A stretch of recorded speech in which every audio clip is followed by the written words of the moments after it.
अस्सलामुअलैकुम, आप देख रहे हैं के न्यूज HD। मैं हूं हारिस अली शाह गिलानी। चलते हैं आज की अहम खबरों की तरफ।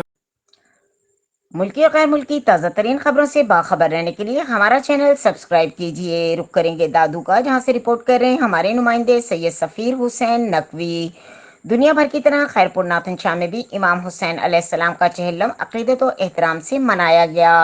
मरकज़ इमाम बारगाह सैयद पीर शाह में मजलिस आज़ा मुनक़्क़िद की गई। मजलिस आज़ा से ज़ामिन अब्बास ज़ैदी, मौलाना नियाज़ हुसैन, मौलाना हयात हुसैन ने खिताब करते हुए इमाम हुसैन अलैहिस्सलाम की ज़िंदगी पर रोशनी डाली, शोहदा करबला की तारीख़ बयान की और मुख्तलिफ शहरों से जुलूस की आमद रही, जिसमें मीर सीता छप्पर खान, इमाम हुसैन अलैहिस्सलाम की सदा या हुसैन मरकज़ी इमाम बारगाह से जुलूस बरामद हुआ, जिसमें जंजीर जनी, मातमदारी और रिवायती रूट से होता हुआ शाम गरीबा सैयद नाथन शाह और शहर के दाखिली और खारजी रास्तों पर सख्त सिक्योरिटी के इंतजाम किए गए।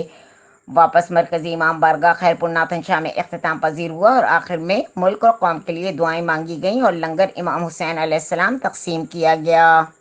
मजीद खबरों और अपडेट्स के लिए हमारे साथ रहिएगा। तब तक के लिए अपना ख्याल रखिएगा। अल्लाह हाफिज।